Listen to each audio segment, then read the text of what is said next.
Oke, sebelum kita mulai nanti saya artinya saya memberikan kesempatan dulu kepada teman-teman untuk memaparkan dua pertanyaan dan terakhir itu ke saya. Itu saya dan saya semoga dikasih waktu lebih untuk memaparkan karena memang poin utamanya selama diskusi sebulan ini kan lebih ke saya Uni ya. Jadi tanpa mengurangi rasa hormat saya mungkin mengambil sedikit lebih panjang waktu untuk pemaparan saya. Nah, kenapa saya harus meminta saudara-saudara dulu? Itu saya si pembelajar di sini, saya mau mendengar kalian dulu untuk menjadi masukan buat saya. Dan itu menjadi referensi buat saya malam ini mendeklarasikan bagaimana keimanan saya sampai hari ini. Nah, kita bisa mulai sebagai yang kita tuakan, mungkin saya bisa memulai dulu dari Pak Lius. Ya Pak Lius, bagaimana menurut Pak Lius pandangan Bapak terhadap konsep ketuhanan yang Bapak pahamin sebagai umat Kristen? Dan kedua, mengapa Pak Lius masih sebagai umat Kristen pengikut Yesus Kristus sampai hari ini? Begitu, kira-kira sudah bisa ditangkap Pak Lius? Makasih. Sudah ya? Baik. Kita kasih mungkin waktu. Makasih ya, agak putus-putus. Agak. Oh, saya ulang Pak Lius atau bagaimana? Makasih biar diulang sekali lagi, suara putus-putus banget sih. Boleh diulang. Saya ulang Pak Lius ya. Sekarang udah bisa dengar suara saya? Sudah bisa dengar Pak Lius? Oke, udah jelas, lanjut. Ya, jadi saya ingin bertanya dua hal Pak Lius ya, dua hal. Ya, saya bertanya satu, bagaimana Pak Lius menggambarkan atau memaparkan konsep ketuhanan yang Bapak pahami dalam kekristenan? Yang kedua, mengapa Pak Lius masih sebagai umat Kristen sampai hari ini? Begitu Pak. Silakan Pak Lius. Jawab Pak Ulis, mohon dengan sangat nanti yang ditanya Kak Santi kalau menjawab maksimalkan 2 menit paling maksimal ya. Ya, jadi 1 menit untuk pemaparan konsep ketuhanan, 1 menit untuk pemaparan mengapa Pak Ulis ya sebagai umat Kristen sampai hari ini masih. Silakan Pak Ulis. Oke, makasih. Sebelumnya saya mengucapkan terima kasih saya bisa hadir di room semegah ini bersama saudara-saudara sekalian. Kita bagaikan hidangan di meja makan, ada sayurnya, ada ikannya, ada sambalnya, tetapi kita berbeda tapi bisa bersama. Salam persatuan, salam toleransi. Sangat menarik. Anakku Santi, aku panggil anak aja kayak lebih cocok ya jadi anak gitu. Menyangkut dengan keimanan saya, menurut saya Tuhan itu satu saja. Tapi karena begitu banyaknya pemahaman yang berbeda tentang isi dari kitab suci atau teks yang tertulis di dalam kitab suci itu sendiri, sehingga ada kekeliruan terhadap apa yang tertulis di dalam kitab suci sehingga Tuhan itu bisa dinarasikan menjadi lebih daripada satu. Menyangkut ketuhanan saya, aku pikir Bapa, Putra, Roh. Kalau aku bisa menanggapi tentang itu, Bapa itu melambangkan kuasa Allah, Anak itu melambangkan kasih Allah, Roh Kudus itu melambangkan kesucian Allah. Jadi menurut aku itu satu kesatuan yang tidak bisa dipisahkan. Karena Allah tidak bisa dipisahkan dengan kuasanya, dengan kasihnya, dan dengan kesuciannya. Jadi menurut saya Tuhan itu atau Allah itu hanya satu saja. Mengapa saya masih bisa tetap bertahan di Kristen? Karena yang namanya manusia itu harus ada mempunyai yang namanya ketaatan, taat kepada orang tua, taat kepada Tuhan yang lebih khusus. Menyangkut dengan saya tetap di Kristen karena begitu banyaknya penderitaan yang saya alami dari masa saya keluar merantau dari Ambon sampai di Papua sudah hampir 30 tahun lebih. Begitu banyaknya keluar dari penderitaan itu yang hanya bisa ditolong oleh Tuhan itu sendiri. Oleh karena itu saya masih bisa tetap bertahan di kekristenan saya karena saya yakin dan saya percaya Tuhan itulah satu-satunya Tuhan yang benar, itulah yang menuntun saya.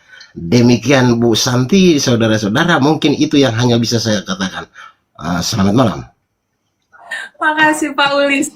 Saya senang sekali dengan cara pemaparannya. Ini sepertinya Pak Ulis ini mantan penyiar radio ya, Pak Ulis ya.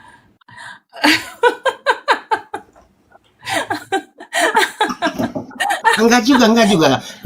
Karena aku pingin apa mendengar guru gitu. Uniriva itu diam-diam guruku dulu. Aku intip diam-diam dari bawah loh Uniriva. Mau nih minta maaf, aku curi ilmu untuk Uniriva sedikit-sedikit dari bawah diam-diam, Mbak Uniriva. Iya, bagus sekali cara narasinya itu ya, sangat profesional ya. Kayak ala-ala komentator Pak Ulis. Thank you. Iya. Dan saya sudah menangkap berarti Pak Ulis ini dari aliran dari aliran apa bilang kayaknya Tritunggal ya, Pak ya? Tritunggal ya. Sama dengan saya gitu. Iya.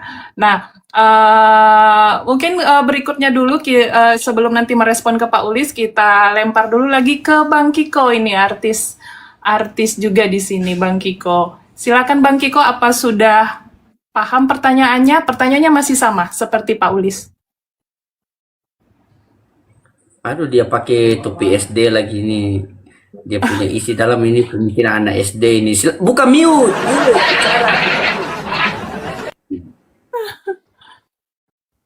Silakan. Kehadiran semua teman-teman. Ini macet-macet loh Bang Loding, jadi nggak sempurna dalam penyampaiannya. Selamat malam semuanya, Pak Bang Loding. Terima kasih Uniriva, Bu Santi, dan seluruh termasuk saya hormat tua saya, Pak Ulis, Bapak, dan semua teman-teman yang sudah hadir. Langsung to the point ya.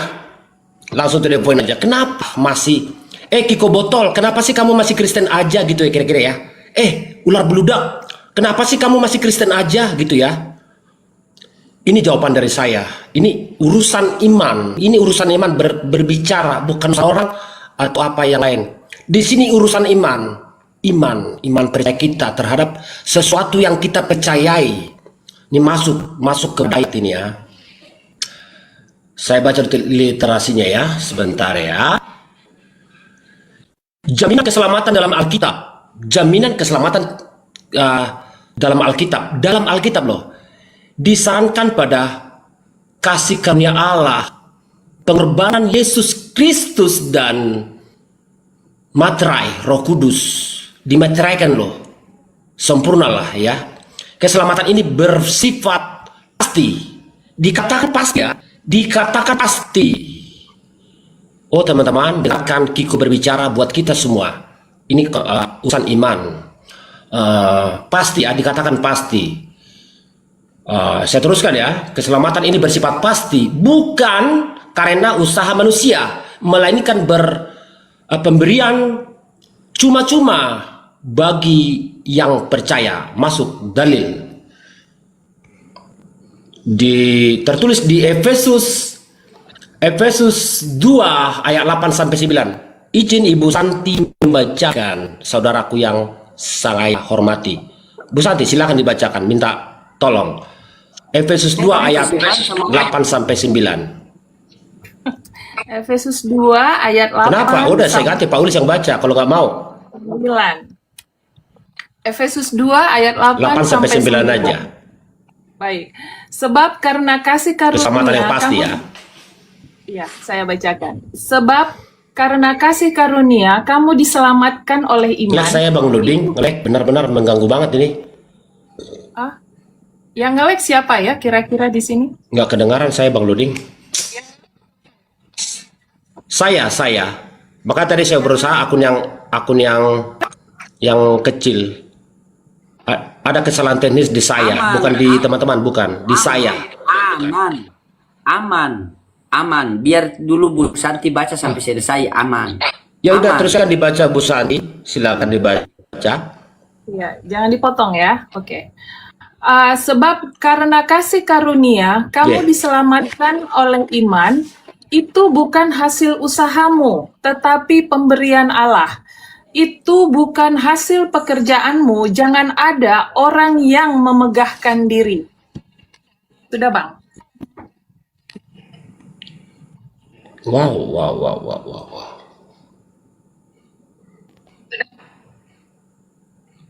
Ya, demikian pendapat dari saya. Kenapa sampai hari ini Kiko yang botol ini, yang ular beludak ini tetap mempertahankan iman percaya saya kepada Yesus Kristus yang menyelamatkan saya, demikian.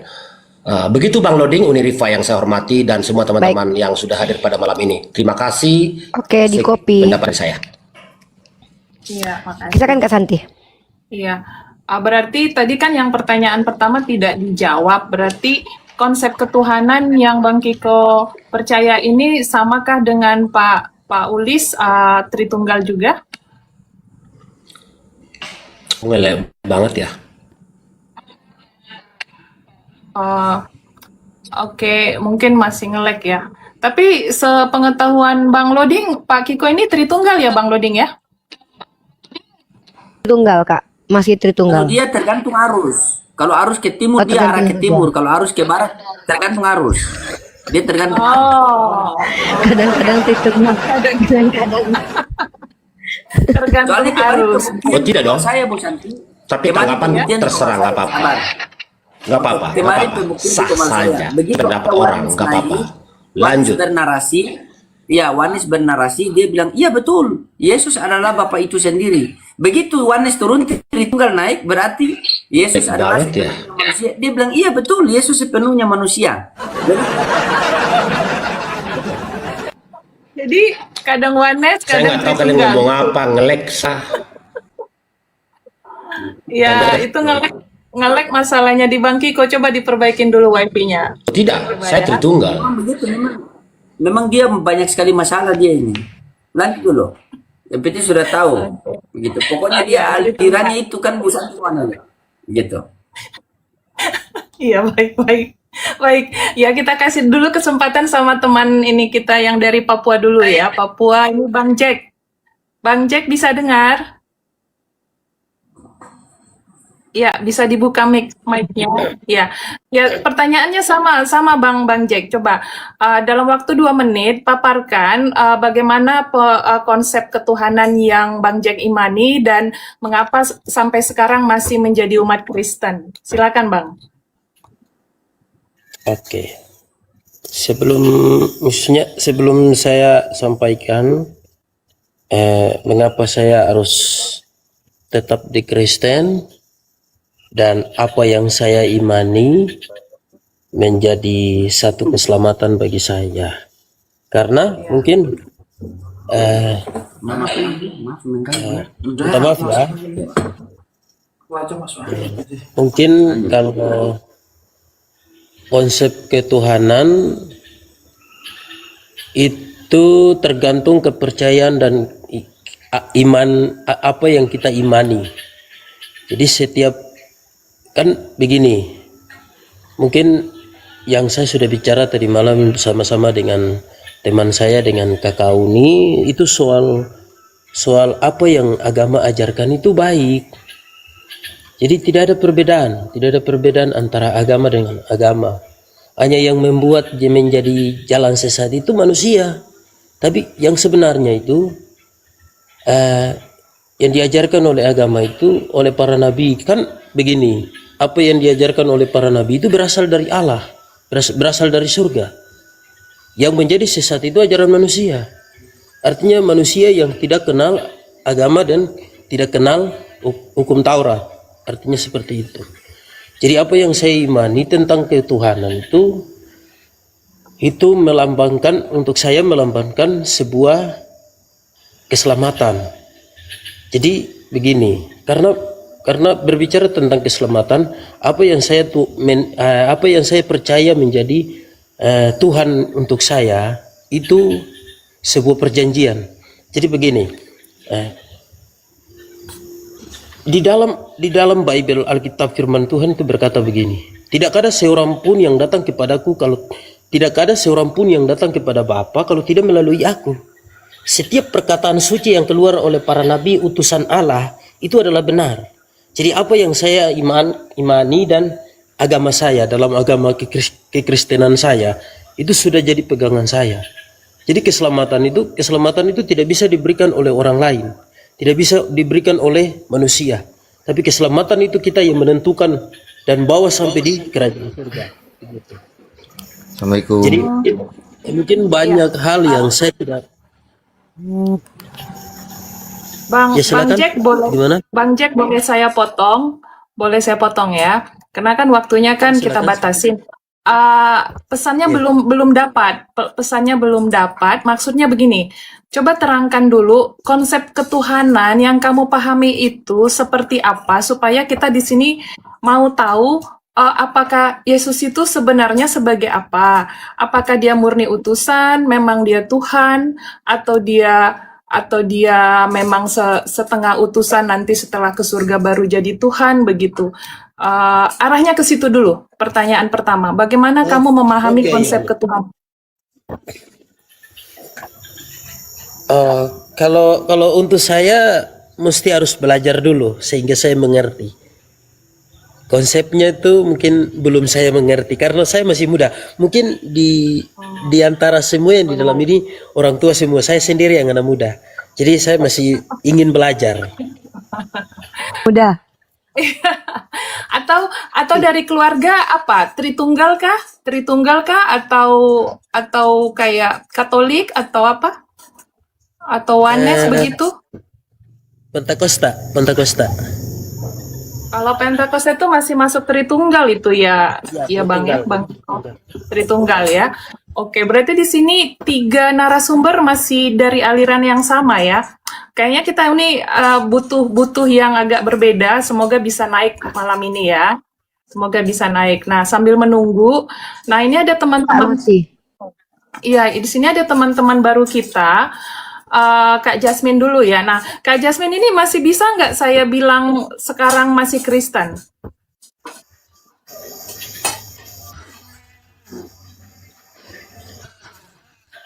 Atau lagi di ini di awan-awan?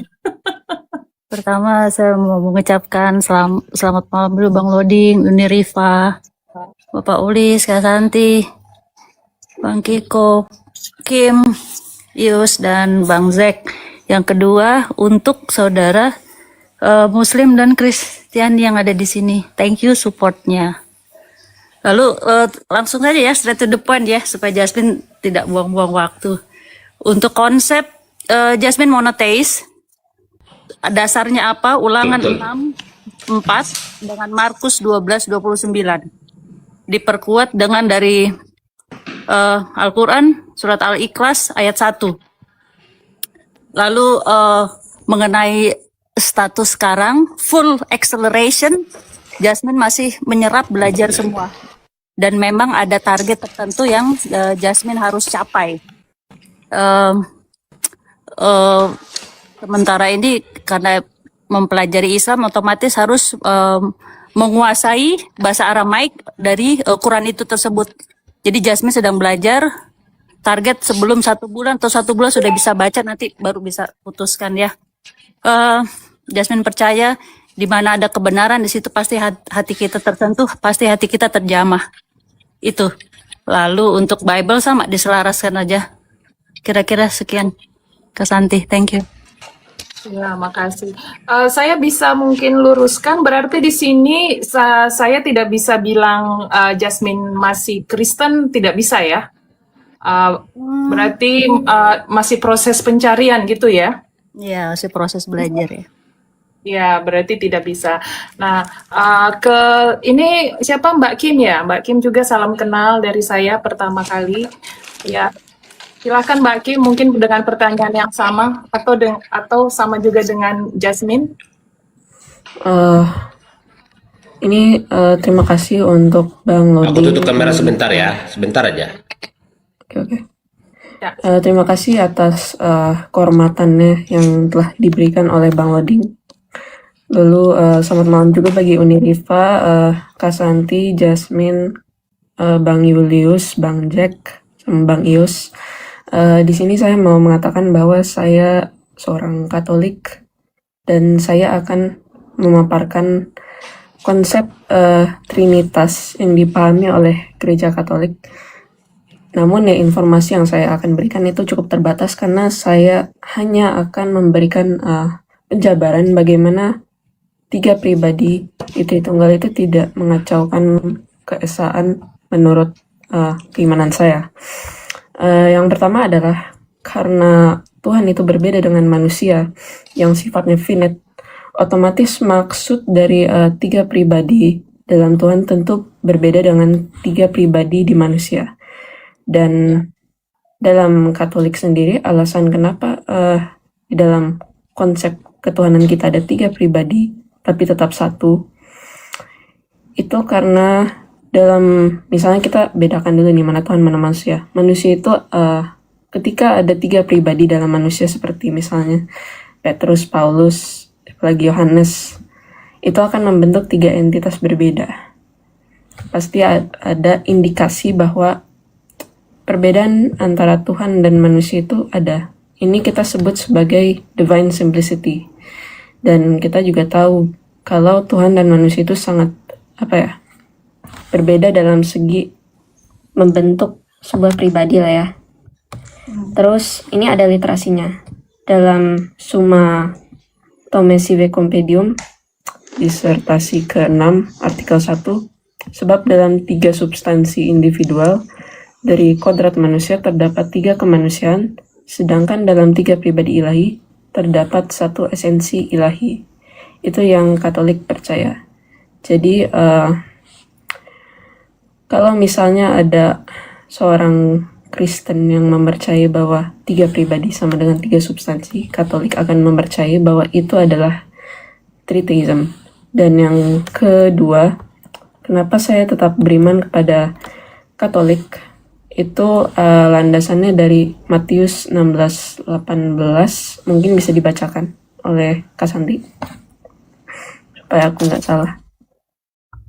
Matius 18 Matius 16 ayat 18. 16 ayat 18. Anyway, sorry ya, soal konsep ketuhanan tadi, info yang aku berikan itu agak terbatas karena aku juga masih belajar. Oke, baik, saya bacakan ya. Matius 16 ayat 18. Dan aku pun berkata kepadamu, engkau adalah Petrus dan di atas batu karang ini aku akan mendirikan jemaatku dan alam maut tidak akan menguasainya. Ya. Kalau dalam bahasa Yunani kan jemaat bisa kita terjemahkan ke eklesia. Di sini aku mau sedikit memaparkan teks aslinya. Walaupun dalam bahasa Yunani arti batu karang itu sama dengan Petra alias batu secara literal, dalam tata bahasa Yunani yang dengan Injil ditulis ada yang namanya sistem gender di situ. Sama halnya kayak bahasa Latin. Batu kalau secara literal di ayat tersebut punya gender yang feminim bentuknya. Dan akhiran A, eklesia. Dan Yesus memberi nama baru kepada Simon Petrus, itu Petros, untuk dihubungkan dengan karakter batu karang alias Petra yang memang terpampang jelas di hadapan pada saat Yesus Kristus mengatakan hal itu di Kaisarea dan juga Filipi. Namun kepada Petrus digunakan secara eksklusif kata Petros itu sehubungan dengan gender maskulin untuk melengkapi ya Petra, batu karang. Jadi kalau misalnya Kristus tidak mendirikan jemaatnya atau gerejanya dalam kepercayaan saya, itu menurut saya kurang nyambung dalam kaidah bahasa Yunaninya. Dan ada literasi di luar Katolik juga, misalnya dari D.A. Carson, dari Commentary on the Bible, Expository number 368, meskipun benar bahwa Petros dan Petra bisa berarti batu kecil dan batu besar. Secara terpisah dalam bahasa Yunani kuno, perbedaan itu sebagian besar terbatas pada puisi. Dan juga dari Yohanes Calvin. Ini aku bawa literatur dari Calvinisme juga. Komentari pada Matius, Markus, dan Lukas, jilid 2, halaman 290-an. Tidak ada perbedaan makna, saya akui, antara dua kata Yunani Petros dan Petra. Jadi yang saya mau sampaikan adalah alasan mengapa saya masih menetap pada gereja Katolik adalah karena otoritasnya yang memang nasabnya dari Yesus Kristus itu sendiri. Udah, itu aja yang dari saya. Iya, makasih ya sama Kim ya. Berarti acuannya Kim ini yang dari Matius 16 ayat 18 sangat jelas kalau yang mendirikan gereja pertama kali itu adalah Yesus Kristus itu sendiri, begitu ya? Iya, baik. Iya Bu Supaya Santi, ini teman-teman kita sambut dulu Pak Superlim, ini beliau dari pendeta ya. Beliau pendeta juga Pak Superlim. iya. Kawan baik saya juga Selamat- dari ya. Selamat Mungkin- malam Bapak Superlim. Ya. Ya, selamat Mungkin kasih datang di pemahaman. Komang Selamat datang Bapak. dari Santi. Mic-nya Pak Superlin tolong dibuka dulu biar nanti kita kasih kesempatan kepada Pak Superlin. Saya ingatkan kembali yang sudah memberi tanggapan terkait tentang kenapa teman-teman masih jadi Kristen dan bagaimana kemudian teman-teman memahami konsep ketuhanannya. Pak Uli sudah menjawab, Bang Kiko sudah, Kim sudah, Jasmine kita tidak akan tanggapi ya karena Jasmine masih dalam proses belajar.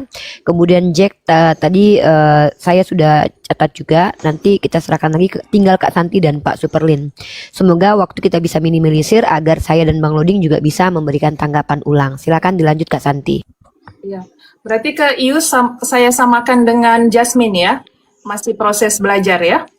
Ius dan Jasmine tidak kami tanggapi. Yang bicara seperti Kak Santi, Pak Ulis dan Jack dan Kim dan Pak Superlim itu nanti akan saya tanggapi dengan Bang Loding. Kalau untuk Ius dan Jasmine kita kasih kesempatan mereka untuk menyimak menjadi juri dulu lah untuk sementara. Baik. Kalau gitu Ius sebagai pendengar dulu ya. Ya ini kita sambut dulu pendeta Pak Superlim. Pak Superlim, saya Santi, asalnya dari Batam. Malam ini Pak, kita dikasih tema Pak untuk umat Kristen, ya sama Uniriva. Mengapa sampai hari ini kita masih menjadi umat Kristen? Gitu Pak Lim. Nah, tapi sebelum Pak Lim menjelaskan nanti narasinya secara singkat, 1 menit dulu, mungkin Pak Lim menjelaskan dulu konsep ketuhanan yang Bapak imani sebagai umat Kristen supaya kita bisa paham nanti kemana arahnya, arah ajarannya. Begitu Pak Lim. Apa bisa mengerti Pak Lim? Ya, selamat malam semuanya. Shalom. Assalamualaikum warahmatullahi wabarakatuh. Om Santi Santi Om. Namo Buddhaya. Salam kebajikan. Terima kasih. Iya, saya tahu konsep ketuhanan itu pertama pasti belajar dari orang tua ya. Kemudian selanjutnya saya belajar tentang Alkitab itu. Sumber dari ketuhanan yang saya tahu. Nah, di Alkitab saya temukan bahwa Ulangan 6 ayat 4 Tuhan itu Esa. Nah, Esa itu dijelaskan bagaimana tidak ada yang lain. Markus 12 ayat 32. Esa itu tidak ada yang lain atau satu-satunya. Ya, seperti di Yudas 1 ayat 4. Tuhan itu satu-satunya, nggak ada yang lain. Nah, bagaimana dia? Siapa dia? Nanti selanjutnya saya jelaskan. Ya, kenapa saya masih Kristen? Kenapa saya masih mengikuti Yesus? Karena ada tertulis di Yohanes 3 ayat 16. Yang percaya kepadanya akan mendapat hidup kekal. Ya kan? Dan Roma 10 ayat 9. Yang mengaku dengan mulut, percaya dalam hati bahwa Yesus Tuhan, itu selamat. Demikian sekilas. Lanjut. Makasih Bapak. Berarti intinya Bapak Pendeta ini Tritunggal ya Pak ya? Begitu ya singkatnya? Percaya Tuhan satu. Iya, karena gini Pak. Tidak percaya konsep Tritunggal, gitu aja. As simple, strike to the point. Bapak percaya konsep Iya. Tritunggal tidak? Iya, lebih kemana Pak? Biar kena banyak aliran soalnya. Kan tadi sudah jelaskan menurut Alkitab. Yesus Bukan Tuhan Tritunggal ya? Esa. Bukan Tritunggal ya, gitu aja. Bukan Tritunggal. Apakah saya menjawab itu tadi? Oke, Kak, kita simpulkan aja Kak Santi, beliau bukan Tritunggal karena beliau mengatakan Tuhan itu satu-satunya, tapi kita belum tahu nih siapa yang satu-satunya Tuhan tersebut. Apakah Ya. Yesus atau Bapa atau Roh Kudus? Nanti beliau akan jawab lagi katanya. Jadi kita simpulkan beliau bukan Tritunggal. Itu Kak Santi. Silakan Kak Santi. Bukan Tritunggal ya. Baik, baik, baik. Nah,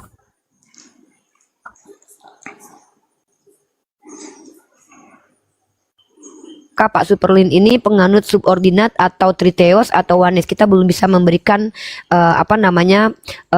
nama. Biarkan Pak Superlin sendiri yang menjelaskan nanti. Kurang lebih gitu. Gimana Kak Santi? Setuju? boleh, boleh. Ya, jadi paling enggak Pak Lius udah, Pak Lim udah beda dari yang lain yang hadir Oke. hari ini. Siap. Ya, oke.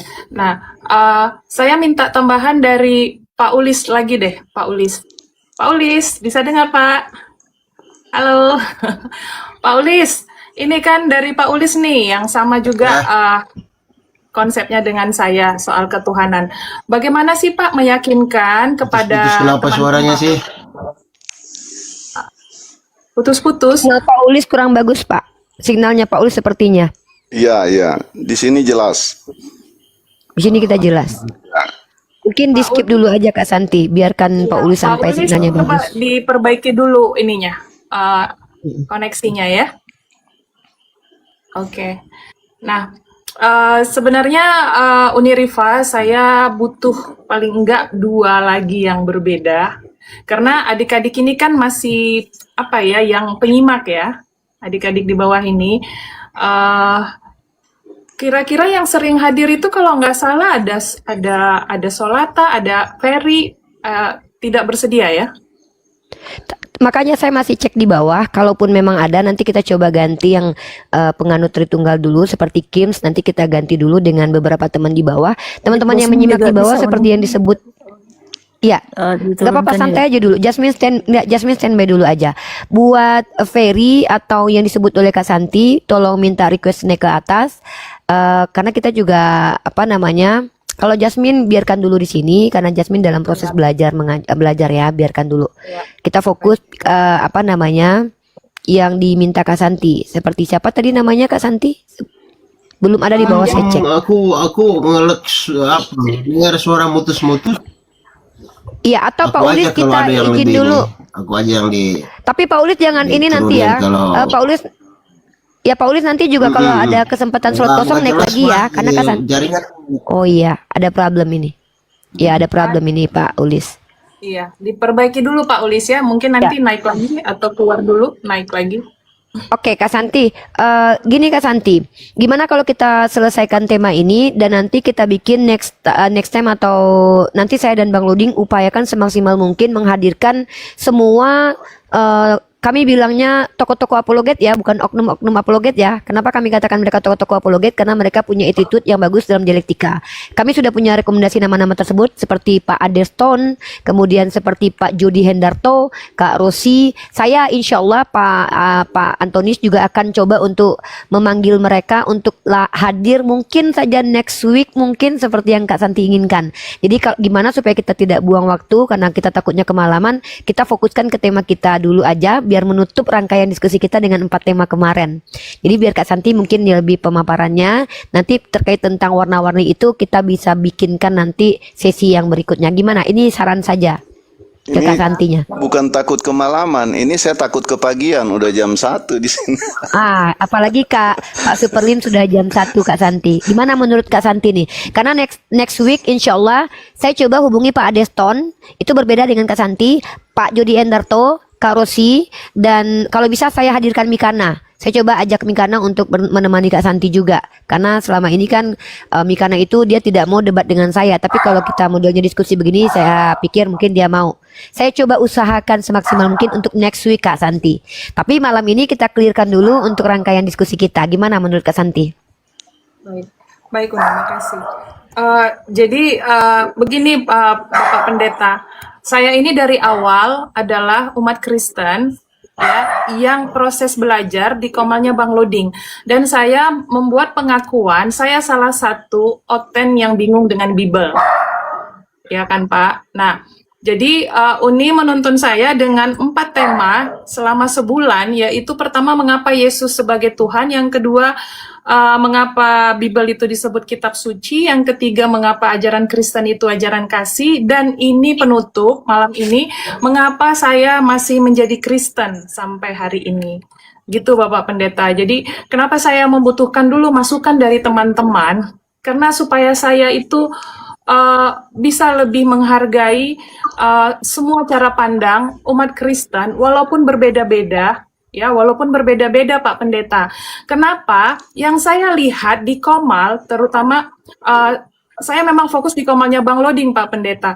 Jika Bang Loding mengundang beberapa teman-teman umat Kristen dari berbagai aliran, yang saya permasalahkan bukan perbedaan mereka, tapi bagaimana mereka mempertahankan narasi mereka dengan tidak beriman, saya bilang. Tidak beriman. Maaf kalau saya bilang begitu. Kenapa?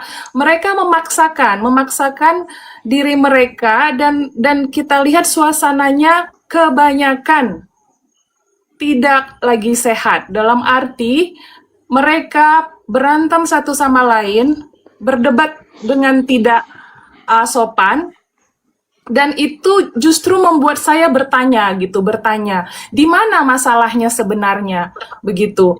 Apakah di perbedaan atau dari diri kita sendiri, gitu, Pak? Boleh dari Pak Pendeta dulu, saya mau mendengar itu dulu, Pak, sebelum saya yang mendeklarasikan narasi saya. Silakan, Pak Pendeta. Ya, jadi saya memperhatikan juga ya di Komal-Komal ternyata orang Kristen sendiri seakan-akan berantem soal penjelasan tentang ketuhanannya. Iya kan? Itu karena ada konsep-konsep yang dari luar yang dimasukkan ke dalam Alkitab. Bukan isi Alkitab yang dikeluarkan. Ya. Sehingga berkelahi, berantem sesama Kristen. Ya, tapi bukan cuma Kristen juga. Di Islam pun begitu saya lihat. Iya kan?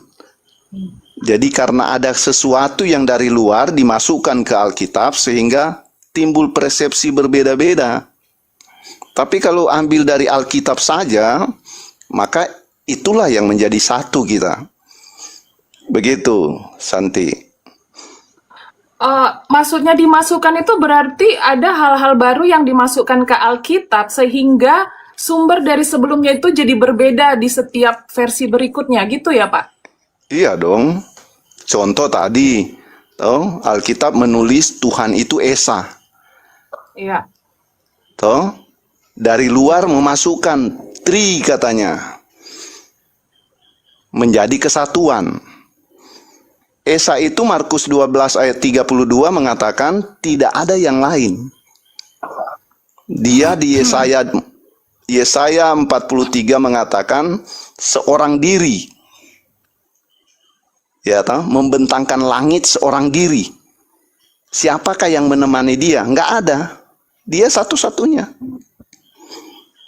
Iya kan? Kenapa jadi tri? Tuhan yang Esa itu kenapa jadi tri? Begitu. Lanjut. Oke. Berarti konsep 3 di dalam 1 bagi Bapak Pendeta itu sangat tidak masuk akal ya? Iya, enggak alkitabiah. Iya. Baik. Jujur saya masih agak sulit memang menggambarkan. Jadi dari Bapak Pendeta sendiri, Yesus itu Tuhan itu sendiri dan Tuhan pencipta langit itu sendiri kah? Oh iya dong. Jadi Kejadian 1 ayat 1 pada mulanya Allah menciptakan langit dan bumi. Allah ini kita nggak tahu apa dia, bagaimana dia. Cuma ditulis Allah pencipta langit dan bumi.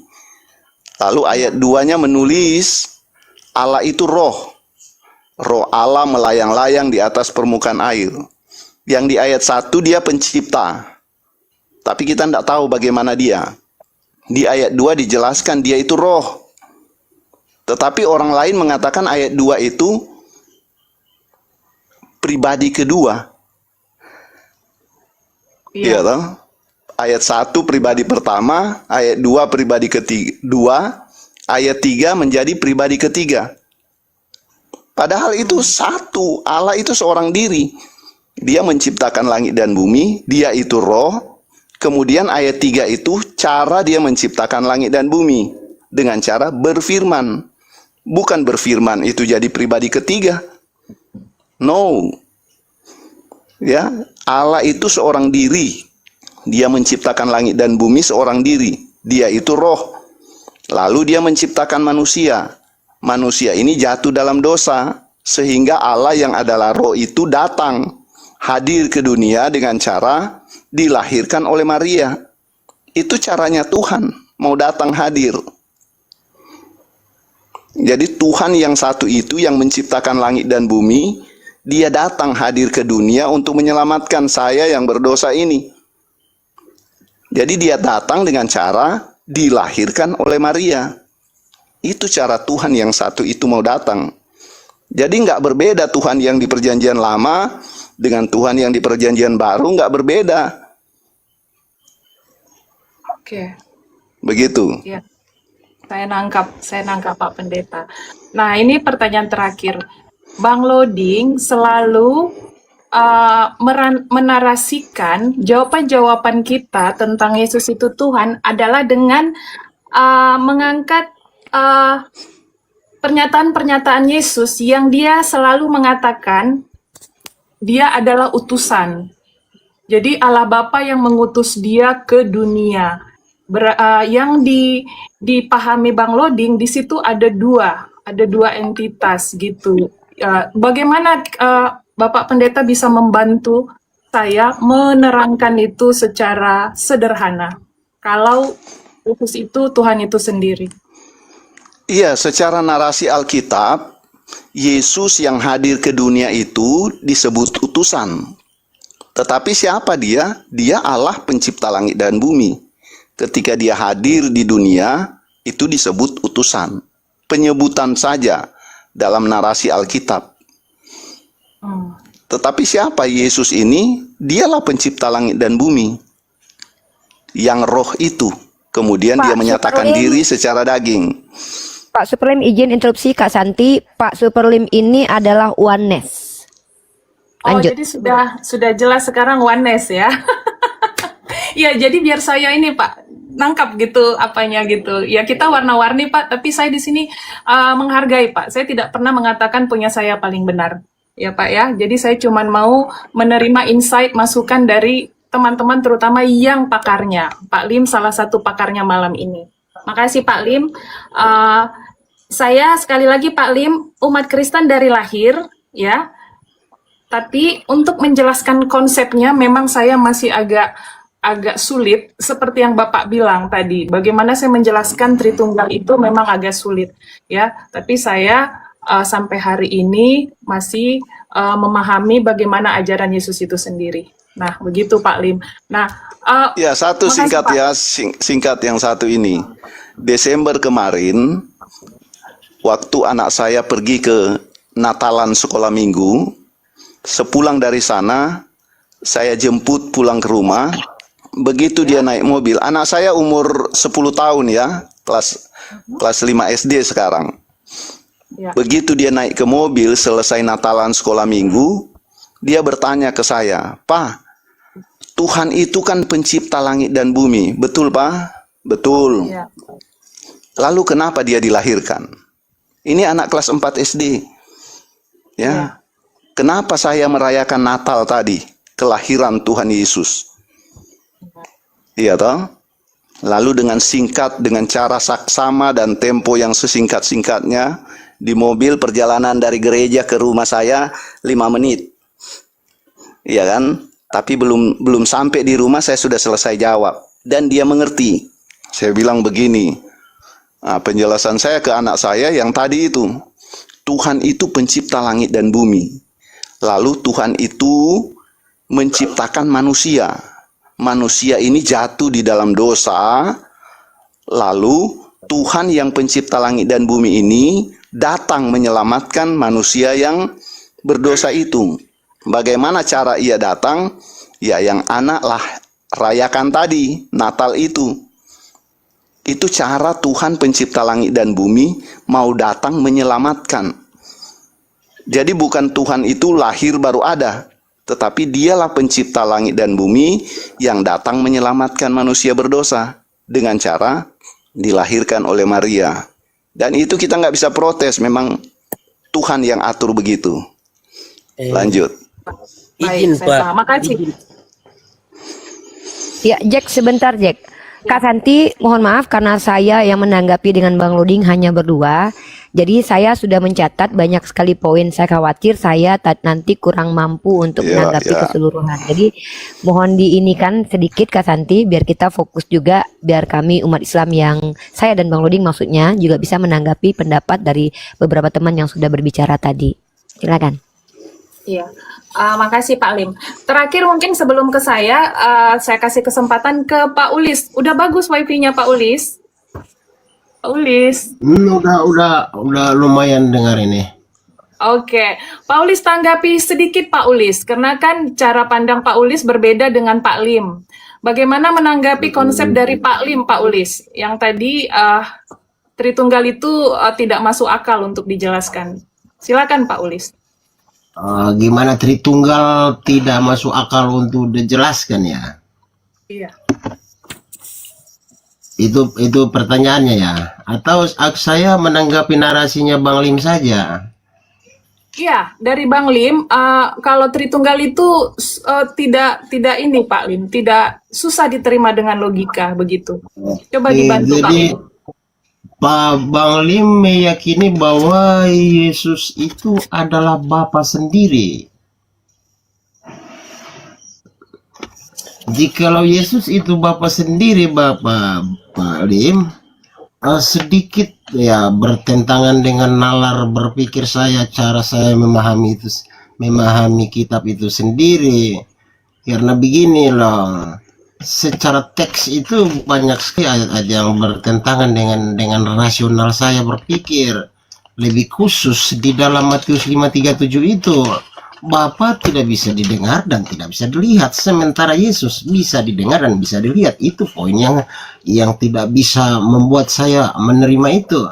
Yang kedua, Yesus di dalam Matius 11 ayat 25 dia bersyukur kepada Bapa Tuhan langit dan bumi. Di situ berarti ada dua, ada satu yang bersyukur dan ada satu yang menerima syukur.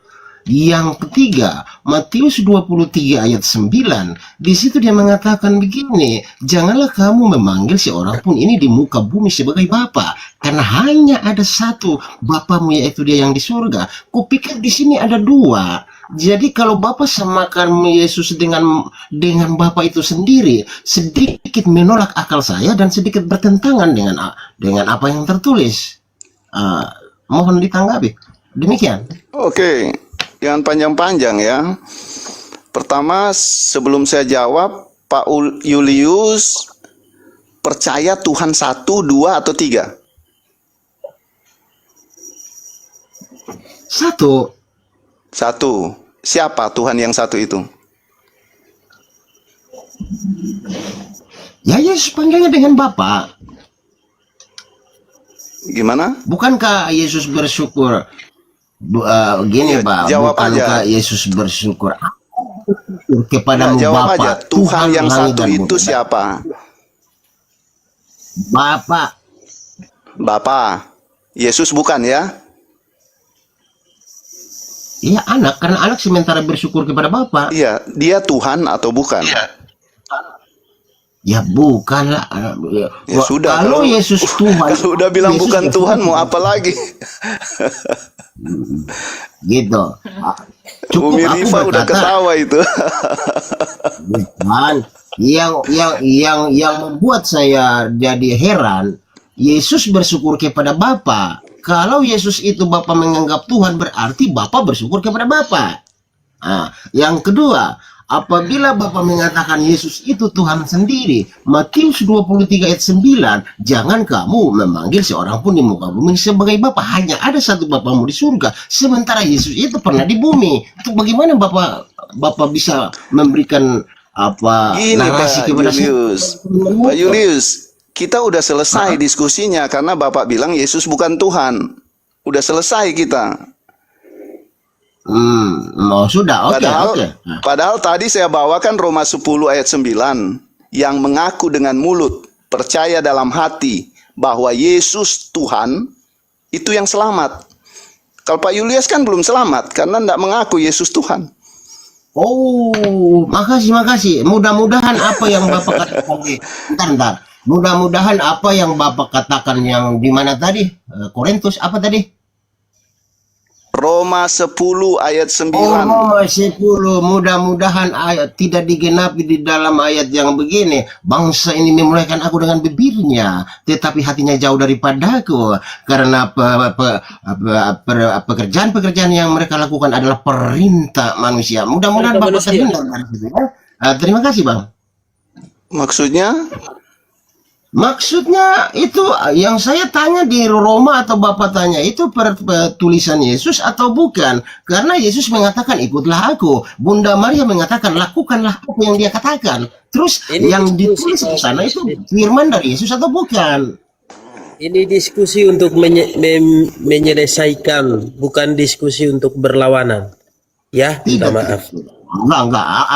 Aku sambil berdiskusi mencari ilmu biar aku yang botol ini jadi kosong Ya, botolku. biar jernih, biar Iya. jernih Bapak, biar Maksudnya jernih. kan tadi Pak Julius menjawab kenapa masih Kristen, kenapa masih mengikuti Yesus, kan Pak Julius sudah jawab tadi toh. Tapi hari ini tadi Pak Julius tanya kepada saya, Yesus ini bukan Tuhan ternyata. Kenapa masih Kristen? Sedangkan Yesus bukan Tuhan. Coba Bapak tunjukkan satu ayat saja di dalam Alkitab itu kalau Yesus mengatakan dia adalah Tuhan. Yohanes 13 ayat 13. Itu Tuhan atau Tuhan di situ? Mulai berpolemik kan, mulai masukkan tadi Santi. Yang dari luar masukkan ke Alkitab. Yang Alkitab mereka tidak mau terima. Itu Santi. Thank you. Oke, Udah saya Udah makasih. jam 1 saya sini. Oke. Sorry, interupsi sedikit Kak Santi. Mumpung ada Bapak Superlim, Ya. saya ingin Silakan. bertanya Bapak Lim. Selamat malam Bapak Lim, Bapak Superlim. Saya akan cepat to the point nih Bapak Lim supaya tetap menjaga kondisi Bapak Lim tetap super ya, karena sudah terlalu larut ya di sana. Jadi saya punya pertanyaan yang selama ini saya pergi ke gereja, ke pendeta, sudah lumayan ya di benua Eropa, Amerika, sampai Australia ini belum bisa ada jawaban yang pasti Bapak Superlim. Jadi sebelum saudara-saudara semua di sini membahas lebih dalam ayat atau teks dan sebagainya, saya perlu legitimasi. Jadi saya ada pertanyaan ini buat saya fundamental question ya, Bapak Lim. Jadi menurut Bapak Lim, dari perspektif Bapak Lim sendiri, proper standar kita itu apa terhadap agama kita, sehingga kita bisa berjalan di atas muka bumi ciptaan Tuhan yang Maha Esa ini dengan bangga, dan kita bisa mengklaim kita agama yang benar dengan kondisi pertimbangan hal-hal sebagai berikut. Yang pertama, untuk kita mengadopsi, mengambil atau mencuplik atau meniru pertama dari Jewish ya Bapak Superlim ya. Lalu yang kedua, bagaimana kita juga bisa yakin agama kita yang benar jika konsep ketuhanan saja itu melalui konsili Bapak Lim. Yang ketiga, bagaimana kita bisa proud mengatakan kita agama yang benar jika kitab suci yang kita katakan kitab suci, panduan kita, itu bisa dirubah, bisa ditambahkan, bisa direvisi, dan lain sebagainya. Sehingga dari kesimpulan ini, jika kita sudah bisa mengklaim ini, semua ini tidak ambigu, tidak ada abu-abu, mungkin saya bisa mengatakan, okay, I'm Christian, I'm proud because this is not ambiguous, tidak membingungkan, ajarannya pun juga jelas gitu loh. Kira-kira demikian Bapak Superlim. Thank you, semoga bisa saya mendengar. Thank you, thank you. Dengan singkat saja ya, pertama dasarnya Alkitab doang kalau saya. Alkitab saja. Yang kedua, kalau Anda mau ikut konsili, ada 21 kali konsili. Anda mau ikut yang mana? Sampai 21 kali loh. Iya kan? Masih konsili. Gitu, lanjut. Lalu yang ketiga, Pak Lim. Yang Iya, ketiga dari apa? Sorry. dari Alkitab itu, oke, kita sudah let's say kita apapun itu sumbernya kita mengambil atau mengadopsi itu, bagaimana juga kita tetap bisa mengatakan kita agama yang benar. Kalau bisa direvisi, diganti, dirubah tanpa ada memang kapabilitas orang yang punya authority untuk ini. Menurut Jasmine sendiri yang berhak merubah ini seharusnya jika Kita agama samawi itu bukannya manusia, Bapak Superlim. Betul, Harus betul. utusan Setuju. dari Tuhan yang Setuju. Maha Esa sendiri. Manusia tidak Setuju. bisa, tidak Setuju. punya otoritas. jadi Iya, tidak setuju. bisa kita katakan murni jika keadaannya seperti ini. Jika ini sudah Betul. clear menurut Jasmine, baru kita bisa membahas ulangan kejadian dan sebagainya, Ya. ini itu begitu. Setuju, setuju. Jasmine. Gitu. kira-kira. Setuju saya itu. Jadi kira-kira bagaimana nih Bapak Lim? Ada, kalau dari sini kenapa kita, atau bukan kita ya, saya mau mengatasnamakan diri sendiri ya, representasi diri saya. Kenapa saya juga mencari, karena solid groundnya itu sangat kurang, Bapak Lim, terus terang ya, saya harus jujur Iya. mengaku. Jadi saya setuju tadi itu. Saya mencari, bukan mendengar dari macam-macam. Ya, saya sekolah itu cuma mengisi saja otak itu. Ya. Tapi soal ketuhanan ini hanya Alkitab yang saya pakai dan saya belajar dari situ saja. Tuhanlah yang membimbing saya. Jadi pengetahuan itu ya wajarlah, saya sebagai manusia sosial ya saya cari itu ilmu pengetahuan. Tapi soal iman saya temukan sendiri, nikmati sendiri dengan Tuhan itu. gitu, lanjut. Oke. Jadi kalau demikian bisa Jasmine simpulkan, berarti dengan pertanyaan ini kita kita paralel ya Bapak Lim ya. Cuma pada akhirnya conclusionnya masalah keimanan itu antara kita dengan Ya. Yang Maha Kuasa. Ya, Kita manusia tidak berhak menghakimi, betul. walaupun kita sudah tahu kebenarannya, mau percaya mau tidak, itu hak prerogatif kita. Tidak Yes. boleh kita memaksakan Anda harus sama dengan saya harus sama dengan Anda, walaupun itu memang Yes. kebenaran. Kira-kira Betul. demikian ya Bapak Lim yang saya tangkap ya. Betul. Thank you Bapak Lim, tetap super ya Bapak Lim. Bagian Kak Santi sekarang. Dan nanti bagian saya dan Bang Loding untuk menanggapi 1, 2, 3, 4, 5, 6, 7 teman-teman yang ada di sini. Oh ya bukan, kita nggak nanggapin Ius, kita nggak nanggapin Jasmine, kita nggak nanggapin siapa tadi, Kiko. Mungkin yang kita tanggapi Pak Julius, dan saya nanti akan spesifik ke Pak Superlin. Nah sekarang Kak Santi. Ya, selamat datang Bang Solata. Nanti Bang Solata bisa nyusul di setelah ini ya. Oke. Pak Lim mungkin bersedia juga mendengarkan deklarasi saya malam ini Pak Lim ya. Makasih Pak Lim, Pak Ulis. Saya meminta waktu lebih karena Unirifa memberikan saya challenge lebih. Diperbolehkan ya Unirifa sama Bang Loding? Ya, diperbolehkan ya. Makasih. Baik. Untuk tema malam ini, mengapa saya masih tetap menjadi umat Kristen pengikut Yesus? Ya, selamat malam sahabat dan saudaraku semua yang hadir malam ini di Komal Bang Loding yang saya hormati dan saya banggakan. Terima kasih buat host Bang Loding dan Unirifa yang telah memberikan saya ruang dan waktu untuk berbicara dari hati saya sebagai tamu Bang Loding yang senang belajar dan berbagi antar lintas agama dengan damai dan santun. Dengan tema kita malam ini, mengapa saya masih tetap menjadi umat Kristen atau pengikut Yesus sampai hari ini. Hari ini saya tidak berbicara untuk membuktikan bahwa saya lebih benar daripada orang lain. Saya juga tidak berbicara untuk merendahkan keyakinan siapapun. Setiap orang berhak mencari, mempelajari, dan meyakini apa yang menurut hati nuraninya adalah kebenaran.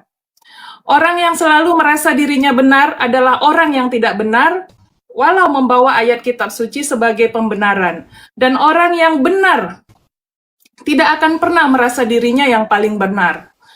Karena sifat yang merasa paling benar adalah sejatinya sifat orang-orang yang memiliki sikap hati seperti sebagian besar kaum Farisi, yaitu mencari pujian manusia, seperti tertulis di Matius 23 ayat 5-7, menghakimi orang lain, seperti tertulis di Lukas 18 ayat 9-14, mencintai kedudukan dan kehormatan yang tertulis di Lukas 11 ayat 43, keras hati terhadap kebenaran di Yohanes 12:37 ayat 43. Setelah melalui perjalanan hidup membaca berbagai literatur, mempelajari ajaran agama, berdialog dengan banyak orang, termasuk teman-teman baru saya di Komal ini, serta merenungkan firman Tuhan, saya sampai pada suatu keputusan yang tetap saya pegang hingga hari ini. Saya memilih tetap menjadi seorang Kristen dan pengikut Yesus Kristus. Keputusan ini bukan lahir karena tradisi keluarga semata, bukan karena kebiasaan sejak kecil, dan bukan pula karena saya tidak pernah mengenal pandangan lain. Justru semakin saya belajar, semakin saya terdorong untuk memahami alasan di balik iman saya, walau terkadang saya dapat bingung cara menjelaskan konsep bertuhan dengan cara kekristenan. Saya percaya bahwa iman yang dewasa bukanlah iman yang takut bertanya, melainkan iman yang bersedia mencari, menguji, dan mempertanggungjawabkan apa yang saya yakini dengan rasa hormat, seperti tertulis di 1 Petrus 3 ayat 15. Tetapi kuduskanlah Kristus di dalam hatimu sebagai Tuhan, dan siap sedialah pada segala waktu untuk memberi pertanggungjawaban kepada tiap-tiap orang yang meminta pertanggungan jawab dari kamu tentang pengharapan yang ada padamu, tetapi haruslah dengan lemah lembut dan hormat. Jika di dalam Alkitab saya terdapat pernyataan-pernyataan yang berbeda dari sumber sebelumnya, yang saya melihatnya sangat minor, bagi saya bukan menjadi masalah utama yang menggoyahkan iman saya. Karena saya percaya, selama segala sesuatu keberadaannya masih ada di dunia, tidak ada yang sempurna, seperti tertulis di Roma 3 ayat 23, karena semua orang telah berbuat dosa dan telah kehilangan kemuliaan Allah. Alkitab diilhamkan oleh Allah, seperti tertulis di 2 Timotius 3 ayat 16, tetapi proses penyalinan dan penerjemahannya dilakukan oleh manusia yang tidak sempurna. Karena itu terdapat berbagai variasi kecil antar manuskrip dan terjemahan, namun inti berita dan ajaran keselamatan tetap terpelihara.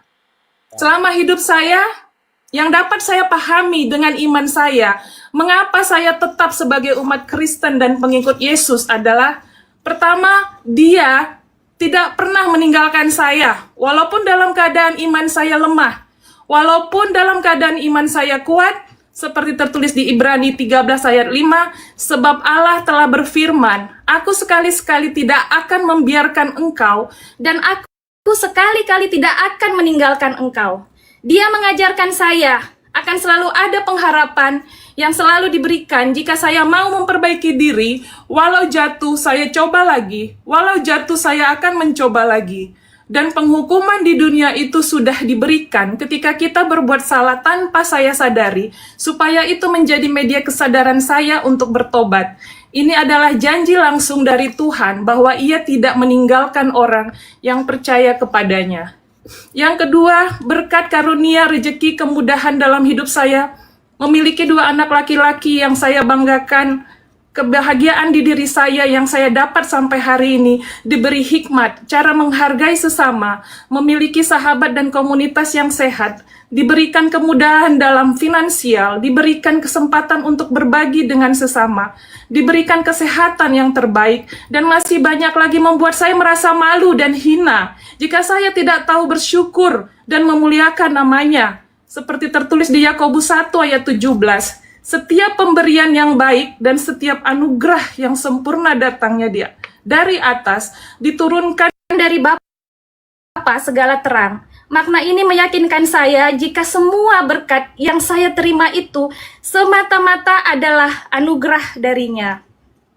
Yang ketiga, walau saya sering jatuh dalam masalah dan pencobaan yang saya buat sendiri tanpa menyalahkan keadaan dan orang lain, Dia selalu memberikan saya pengajaran yang berharga dari tindakan-tindakan bodoh yang pernah saya lakukan, memahami makna dari setiap kejadian, peka terhadap keadaan, empati dan simpati kepada sesama, menghargai perbedaan, tidak merasa si paling benar, merasa masih bodoh, supaya tetap punya ambisi dalam belajar, berani mengaku salah, berani jujur dan keterbukaan, seperti tertulis di Roma 8 ayat 28, kita tahu sekarang bahwa Allah turut bekerja dalam segala sesuatu untuk mendatangkan kebaikan bagi mereka yang mengasihi Dia. Makna ini bahkan kesalahan yang pernah saya lakukan dapat dipakai Allah untuk membentuk karakter saya ketika saya bertobat. Yang keempat,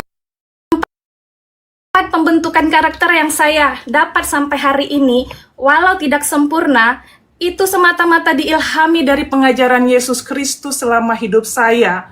Ajarannya yang saya sampai hari ini pelajari adalah mengasihi Allah atas segalanya, mengasihi sesama manusia, kerendahan hati, mengampuni, dan mengajarkan tidak pendendam, murah hati, dan mengandalkan emosi, mengasihi musuh, tidak menghakimi, kejujuran, murah hati, murni hati, tidak khawatir, mencari kerajaan Allah, menjadi pembawa damai, sabar, menghadapi penderitaan, menjadi terang dan garam dunia, tidak mencintai harta, berdoa dengan tulus, menghasilkan buah yang baik, dan masih banyak lagi. Itu semua kita bisa dapatkan dari ajaran Yesus Kristus di dalam Alkitab. Dan yang terakhir, yang paling utama, yang membuat saya tetap teguh di dalamnya adalah karya salibnya. Saya telah tetap memilih mengikut Yesus dan tetap menjadi seorang Kristen bukan karena merasa diri lebih benar daripada orang lain, melainkan karena saya telah menemukan makna terbesar dalam pengorbanan. Habis baterai, aduh ampun, cas saya di dalam lagi. Yohanes 3 ayat 16, karena begitu besar kasih Allah akan dunia ini sehingga Ia telah mengaruniakan anaknya yang tunggal, supaya setiap orang yang percaya kepadanya tidak binasa, melainkan beroleh hidup yang kekal. Bagi saya, salib bukanlah lambang kekalahan, melainkan lambang kasih Allah yang rela memberikan dirinya demi menebus dosa manusia. Kebangkitannya memberi saya pengharapan, pengampunan, dan hidup yang baru. Banyak orang memandang salib sebagai tanda kekalahan. Sebelumnya saya pun bertanya-tanya, mengapa Yesus memilih jalan yang penuh penderitaan? Kini saya mulai memahami bahwa jalan salib justru menyatakan kasih yang paling sempurna. Saya percaya Yesus memiliki kuasa untuk menunjukkan kemuliaannya secara luar biasa ketika hidup sebagai manusia. Namun apabila Dia memilih memenangkan manusia dengan kuasa yang dahsyat, mungkin banyak orang akan percaya hanya karena takut atau sekedar takjub terhadap mukjizat yang mereka lihat. Kekaguman seperti itu belum tentu melahirkan kasih yang bertahan. Ketika mukjizat itu berlalu, hati manusia bisa kembali kepada kehidupan yang lama. Karena itu, Yesus memilih jalan yang lebih sulit, jalan kasih, pengorbanan, dan penderitaan di kayu salib. Salib tidak memaksa manusia untuk percaya, salib mengundang manusia untuk mengasihi. Kasih yang rela berkorban memiliki kuasa menyentuh hati yang paling keras sekalipun. Dari sinilah lahir iman yang tidak dibangun atas rasa takut, melainkan atas rasa syukur. Iman yang tidak bergantung pada apa yang mata lihat, tetapi pada kasih yang telah lebih dahulu mengasihi. Itulah karya terbesar yang saya kagumi dalam hidup saya, pengorbanannya yang menyelamatkan saya. Pernyataan-pernyataan saya di atas adalah bukti nyata bagaimana saya sangat mengasihi Yesus Kristus sebagai sosok segalanya di hidup saya. Jika sebelumnya saya mengalami kebingungan dalam menjelaskan gelar yang pantas buat Yesus Kristus, karena banyaknya perbedaan-perbedaan atas kedudukannya. Dan setelah saya merenungkan dengan hikmat, beserta bantuan teman-teman saya di Komal ini, yang memberikan pandangannya masing-masing, yang sangat saya hargai itu semua. Dan saya akan mengimani serta memakai semua gelar yang diberikan kepada Yesus Kristus sesuai yang tertulis di Alkitab.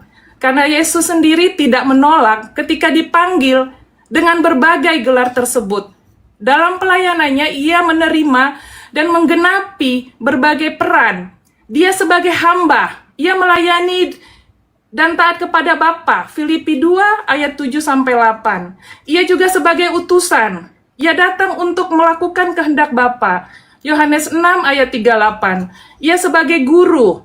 Ia mengajar jalan Allah. Yohanes 13 ayat 13. Dia juga sebagai nabi. Ia menyampaikan firman Allah. Di Lukas 24 ayat 19. Sebagai gembala, ia memelihara umatnya. Di Yohanes 10 ayat 11, sebagai imam besar, ia menjadi pengantara yang mempersembahkan dirinya sendiri di Ibrani 4 ayat 14-16. Ia sebagai rasul, ia diutus oleh Bapa, Ibrani 3 ayat 1. Ia sebagai Mesias, ia menggenapi nubuat perjanjian lama di Yohanes 4 ayat 25-26. Sebagai juru selamat, ia datang untuk mencari dan menyelamatkan yang hilang. Di Lukas 19 ayat 10. Dan dia juga sebagai Tuhan. Ia menerima penyembahan dan memiliki segala kuasa. Di Yohanes 20 ayat 28 sampai 29. Semua gelar ini tidak saling bertentangan, melainkan saling melengkapi dalam menggambarkan pribadi dan karya Yesus Kristus menurut kesaksian Alkitab. Melalui pernyataan ini, saya telah membagikan alasan mengapa saya tetap mengikut Yesus. Saya menyampaikannya dengan kerendahan hati, berdasarkan Alkitab dan pengalaman iman saya, tanpa bermaksud memaksa siapapun untuk memiliki keyakinan yang sama. Saya percaya bahwa iman adalah pilihan hati yang harus lahir dari kesadaran, bukan dari paksaan. Mari kita belajar bersama untuk merubah cara pandang kita dalam menghormati perbedaan iman dengan tidak memaksakan kehendak kita. Jika saya mengambil beberapa sampel dari pesan-pesan yang masuk ke DM saya, sebagian oknum umat Kristen menginginkan saya melakukan serangan balik kepada oknum umat Islam di Komal ini dengan cara kekerasan dan hujatan. Maka saya memilih untuk kalian benci saja karena saya tidak akan pernah melakukan itu sesuai ajaran Yesus Kristus. Di 1 Petrus 2 ayat 23, ketika ia dicaci maki, ia tidak membalas dengan mencaci maki. Ketika ia menderita, ia tidak mengancam, tetapi ia menyerahkannya kepada Dia yang menghakimi dengan adil. Jika ada oknum yang sengaja berniat melakukan penghinaan terhadap keyakinan lain, penghakiman terhadap penghinaan sudah ada tertulis di Alkitab Yohanes 12 ayat 47-48. Dan jikalau seseorang mendengar perkataanku tetap tidak melakukannya, aku tidak menjadi hakimnya, sebab aku datang bukan untuk menghakimi dunia, melainkan untuk menyelamatkannya. Barang siapa menolak aku dan tidak menerima perkataanku, ia sudah ada hakimnya, yaitu firman yang telah kukatakan. Itulah yang akan menjadi hakimnya pada akhir zaman. Yang artinya biarlah firman itu sendiri yang akan memberi penghakiman, bukan manusia. Dan juga sebagian oknum dari umat muslim yang melakukan pemaksaan kepada saya, juga melalui DM saya maupun menghujat saya di komentar karena saya mempertahankan iman saya dengan hormat Saya juga memilih untuk kalian benci daripada mengikuti kehendak hati kalian dengan alasan kebenaran, namun dengan cara yang tidak santun. Biarlah firman-Nya yang bekerja untuk hujatan tersebut. Mengutip ayat Al-Quran yang diberikan Uni Rifa kepada saya, surah Al-Baqarah ayat 256, tidak ada paksaan dalam menganut agama. Sungguh telah jelas jalan yang benar daripada jalan yang sesat. Barang siapa ingkar kepada tagut dan beriman kepada Allah, sungguh dia telah berpegang pada tali yang sangat kuat yang tidak akan putus. Allah Maha mendengar lagi Maha mengetahui.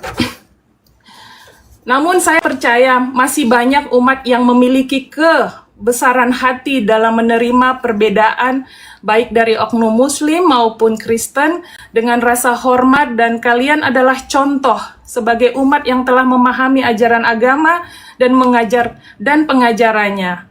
Karena hanya sedikit umat yang akan benar-benar mengerti makna pengajaran Tuhan, yaitu mereka yang memiliki kebijaksanaan seperti tertulis di kitab Daniel 12 ayat 10, banyak orang akan disucikan dan dimurnikan dan diuji, tetapi orang-orang fasik akan berlaku fasik.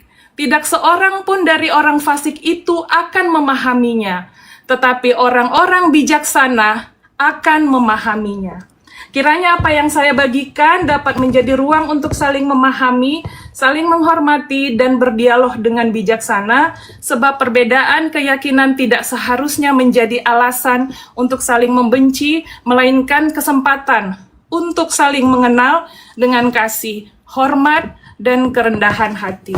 Semoga kita terus menjaga persaudaraan sebagai sesama anak bangsa, sehingga Indonesia tetap menjadi rumah yang damai bagi semua pemeluk agama.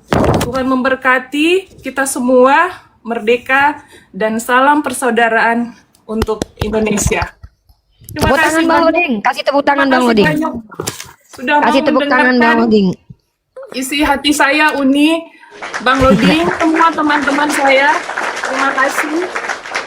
Dan sekali lagi, itu dari hati saya tanpa saya merasa yang paling benar, Uni. Jadi, terutama buat Bang Loding dan Uni, mungkin kecewa. No. Tidak. Selama ini saya mohon maaf. Tidak, kita tidak ada kekecewaan karena kita konteksnya diskusi, bukan mengislamkan tapi mengedukasi.